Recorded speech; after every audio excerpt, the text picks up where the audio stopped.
नमस्कार भाई दोस्तों। इनका झूठ सबसे मजबूत, लेकिन ये झूठ तो बोलते हैं। उस झूठ को फिर है ना भारत सरकार के कर्मचारियों ने, बीजेपी वालों ने तो बोला झूठ दबा के। खुद प्रधान सेवक साहब भी पोस्ट डाल रहे थे, एक तेल का टैंकर आ गया है। ये देखो जी, स्टेट ऑफ हॉर्मोज से एक तेल का टैंकर इंडिया में आ गया, मुंबई में आ गया। जब भारत सरकार के कर्मचारियों से सवाल किया गया प्रेस कॉन्फ्रेंस के अंदर, उन्होंने जवाब दे दिया, बोला वो हमारा टैंकर है ही नहीं, वो तो युगांडा का टैंकर है, साउथ अफ्रीका जाएगा। मतलब सफेद झूठ। और सब लोगों ने हाथ दबा के पहले पोस्ट डाली हुई थी, फिर डिलीट क्यों करके भाग गए। महामानव ने पोस्ट को डिलीट क्यों किया? जब अपनी गलती का एहसास होया भाई, ये तो प्रोपगंडा अपने बीजेपी ने चलाया था कि प्रोपगंडा चला दो, उस प्रोपगंडे को इन्होंने सब जगह फैला दिया। अब जो ईरान ने नई शर्त रखी है, जी हाँ बिल्कुल इंडिया के सामने नई शर्त रख दी ईरान ने। और लगता नहीं कि वो ईरान की शर्त मानेंगे। ईरान की शर्त मानेंगे, अमेरिका नाराज होगा। अमेरिका नाराज होगा, फिर गपले खुलेंगे। सुना है एप्स्टीन फाइल में किसी टंगना उठाउत का नाम भी आया है, फोटो भी आए है एप्स्टीन के साथ। एप्स्टीन के साथ फोटो टंगना के। जैसे वो फोटो वायरल होते हैं तो क्या बोलते हैं, इनका एक प्रवक्ता है वो बोलता है महात्मा गांधी के भी एप्स्टीन के साथ फोटो दे। कमाल की बात नहीं है? या फिर ये एक इल्जाम लगा देते एआई के फोटो है। नहीं, सबसे पहले तो भारत सरकार के कर्मचारी का जवाब सुनो। जो तुम्हारा तेल का टैंकर का इतना तुमने गुणगान किया है, क्या जवाब है? One question to the MEA, as Mr. Rajesh Sinha said, one oil tanker of India has moved. Does it indicate some sort of an arrangement we have got on safe passage? ये जो आपको मैंने बताया, जो oil tanker का प्रकाश है, ये Hormuz के ईस्ट में था, so it doesn't have to cross the Hormuz to go. It is actually lying east. और ये इंडिया नहीं आ रहा है, ये अफ्रीकन किसी कंट्री में, इसके गैसोलीन वगैरह कुछ। कमाल की बात नहीं है? ये तो अफ्रीका का टैंकर था। कमाल ही हो गया भाई, भारत सरकार के कर्मचारी ऐसा बोल रहे हैं। अब पता नहीं भाई ये इतना बड़ा झूठ कैसे चला देते हैं। बोला जी वो तो अफ्रीका का था, अफ्रीका जा रहा है, ठीक है ना। अब क्या कहोगे? अब ईरान की नई शर्तों के ऊपर आ जाओ। सबको पता है ईरान जो है ब्रिक्स का एक सदस्य है, पता होगा आप लोगों को। ईरान ब्रिक्स का एक अहम सदस्य है। और अब की बार जो मेजबानी हो रही है वो इंडिया को करनी पड़ रही है। उसका भी भारत सरकार के कर्मचारी ने जवाब दे दिया। एक बयान दिया था कि जो देश युद्ध में शामिल नहीं है उन देशों को हम जाने की इजाजत देंगे। कल रात में जब विदेश मंत्री एस जयशंकर की बात हुई ईरान के विदेश मंत्री से, तो क्या इस बात पर कोई डिस्कशन हुआ? क्या उन्होंने कोई आश्वासन दिया कि हमारी जहाजों पे हमला नहीं करेंगे और हमें जाने देंगे, क्योंकि हम तो युद्ध में है नहीं? जैसा कि मैंने बताया आपको, हमारे विदेश मंत्री की उनके विदेश मंत्री ईरान के विदेश मंत्री से कल रात बात हुई थी, और उसके बारे में दोनों देशों के बीच में, दोनों नेताओं के बीच में, दोनों विदेश मंत्री के बीच में द्विपक्षीय वार्ताओं पर बातचीत हुई, और साथ ही साथ ब्रिक्स के मुद्दे पर भी बातचीत। अब आया असली मजा, ब्रिक्स के मुद्दे पर बात हुई। ब्रिक्स का सदस्य है ईरान, पहले से ही है, मेजबानी इंडिया करेगा। और सबसे बड़ी बात, चाइना के किसी टैंकर को नहीं रोका जा रहा। युद्ध के दौरान भी सबसे ज्यादा तेल चाइना को दिया गया, उसी ईरान ने। ये विदेशी मीडिया के न्यूज उठा के देख लो। अभी भी चीन का कोई तेल का टैंकर नहीं रोका जा रहा। चीनी झंडे टैंकर ऐसे आ रहे हैं, जा रहे हैं। स्टेट ऑफ हॉर्मुज को अपने उसके लिए इस्तेमाल कर रहा है, एक स्ट्रेटजी के तौर पर इस्तेमाल कर रहा है ईरान। तुर्की खड़ा होगा ईरान के साथ।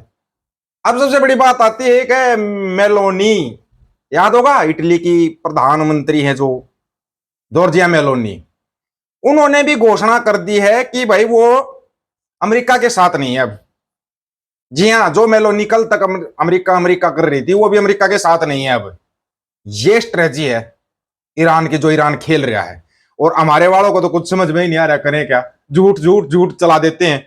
और कमाल की बात है कि ये झंडू उस बात को मान लेते हैं। तेल का टैंकर आ गया, युगांडा का था, साउथ अफ्रीका जा रहा है। और वो टैंकर जब वार शुरू हुआ था, वार शुरू होने से पहले ही दूसरी तरफ निकल गया था, और वहां से घूम के आया है। वो मुंबई रुका है तो वह तेल पानी के लिए रुका है, ना कि तुम्हारे को तेल देने के लिए। तुम्हारा तो तेल निकलता जा रहा है। अभी तक जो चीजें सामने आई हैं, जो बताया जा रहा है, वो बोल रहे हैं भाई कि बातचीत चल रही है ईरान के साथ। अभी तक कोई किसी नतीजे पर नहीं पहुंचे हैं। भाई नतीजे पर कब पहुंचोगे? ये मेलोनी जी को तो क्या हो गया भाई, मेलोनी ने तो घोषणा ही कर दी। घोषणा कर दी मेलोनी ने कि हम नहीं है साथ अमेरिका के। वाह। और इसकी वीडियो को कौन डाल रहा है पता है? Russia TV. Si moltiplicano gli interventi unilaterali condotti fuori dal perimetro del diritto internazionale che dobbiamo collocare ये क्या बोल रही है श्रीमान जी, इसको सुनो। Italy officially announcement to its withdrawal from the announcement American lead adventure in the Middle East. Prime minister Giorgia Meloni told the senator Italy is not part of the war in the Middle East and will not participate in a war against Iran। करगी मना, ऐसे मना होता है, strategy इसको कहा जाता है। intervento americano e israeliano contro il regime iraniano. Un intervento a cui, lo dico subito, a scambio ये मेलोनी कल तक तो बड़े बयान दे रही थी, भाई हम अमेरिका के साथ हैं, ईरान को ध्वस्त कर देंगे, ये कर देंगे। अमेरिका ने भी यही सोचा था, छोटा सा देश है, जैसे तू करता आया है, कतर में कर दिया, सऊदी अरब में कर दिया, इराक में कर दिया, वेनेजुएला में कर दिया, ऐसे ही कर दोगे। लेकिन उस स्ट्रेटजी से लड़ाई लड़ी उन लोगों ने। अब पंख फड़फड़ा रहा है महामानव, क्यों फड़फड़ा रहा है वो सुनो ध्यान से। ब्रिक्स की मेजबानी करनी है, ऊपर से जो ईरान की शर्तें सुन लो। अगर ईरान से तेल चाहिए तो चाइनीज रुपीज में करना पड़ेगा भुगतान।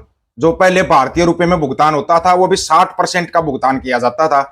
अगर ना पता हो तो वो 60% जो पैसा लिया था ईरान ने तेल देने के बदले में, वो भी यूके बैंक जब डूब रहा था तो 60,000 करोड़ रुपया यूके बैंक के लिए दे दिया था उन्होंने। पता है या भूल गए? भूल गए होगे। तुम्हारी याददाश्त बड़ी कमजोर है। इतनी कमजोर याददाश्त हम पहली बार देख रहे हैं किसी की होती है। लेकिन जिस ईरान ने इतनी मदद की थी उसी ईरान के लिए एक शब्द नहीं बोल पाए, अब बार बार मुंह खोल रहे हैं। भाई दोनों चीजें मत खाओ, प्याज ही खा लो या जूते खा लो, लेकिन दोनों चीजें खा रहा है मां मान लो, क्यों खा रहा है समझ में नहीं आ रहा है। ईरान से बात की, बात बनी नहीं बनी। तेल का एक टैंकर आया, मुंबई आया, मान गए इस बात को, आया। झंडा किसका? युगांडा का। टैंकर कहां जा रहा है? South Africa. फिर तुम्हारा क्या आया भाई, पहले तो ये बताओ, तुम्हारा आया क्या? ऊपर से ईरान की शर्तें। लवे चाइना ने भी, ठीक है ब्रिक्स का सदस्य है चाइना, लेकिन चाइना ने बोल लिया हमारे लिए, हमारे को टेक्नोलॉजी दी। रशिया बोल रहा हमारे लिए, रशिया भी है, पता होगा ना ब्रिक्स के अंदर 150 बिलियन डॉलर का व्यापार कर गया इस युद्ध के दौरान रशिया। तेल का 150 बिलियन, ये भी ईरान वालों ने शेयर करके, और लिखा हुआ है India is bully by America. Bully शब्द का इस्तेमाल किया है इंडिया के लिए ईरान ने, कि उनके प्रेशर में है ये, अमेरिका के प्रेशर में। देखते हैं कब तक रहेंगे। अब मानो आगे कुआ पीछे खाई, आगे जा नहीं सकते कुएं में गिरेंगे, पीछे हट नहीं सकते खाई में गिरेंगे। देने बाएं कुछ है ही नहीं, घोर अंधकार है देने बाएं। और 5 दिन में लाइनों में लग के, तेल गैस की लाइनों में लग के एक शख्स की मौत भी हो चुकी है, पता होगा आप लोगों को। लेकिन हमारे यहाँ पर ये सब आम बातें, लाइनों में लगकर मौत हो जाना कोई बड़ी बात नहीं होती, हमारे यहाँ पे हो जाता है, ठीक है ना, इसमें कोई बड़ी चीज नहीं है। लेकिन सबसे बड़ी बात यह है कि हमारे मां मानव जी एक शब्द नहीं बोल पा रहे, कहां बोल ले, किसके लिए बोल ले, क्या करे, हैं? समझ से बाहर का काम हो गया। आप लोगों की क्या राय है इसके बारे में? आप अपनी राय रखना, आपकी राय का इंतजार रहेगा। सभी साथियों को राम राम, नमस्कार, आदाब, सत श्री अकाल। वीडियो को ज्यादा से ज्यादा शेयर, चैनल को सब्सक्राइब, बेल आइकन को जरूर दबाना दोस्तों। ऑफिशियल दीपक और यूट्यूब चैनल बात और सच की करेंगे। अब सच की बात हम करेंगे, वीडियो को शेयर करने की जिम्मेदारी आप लोगों की है। गज के आखो, वाहेगुरु जी का खालसा, वाहेगुरु जी की फतेह।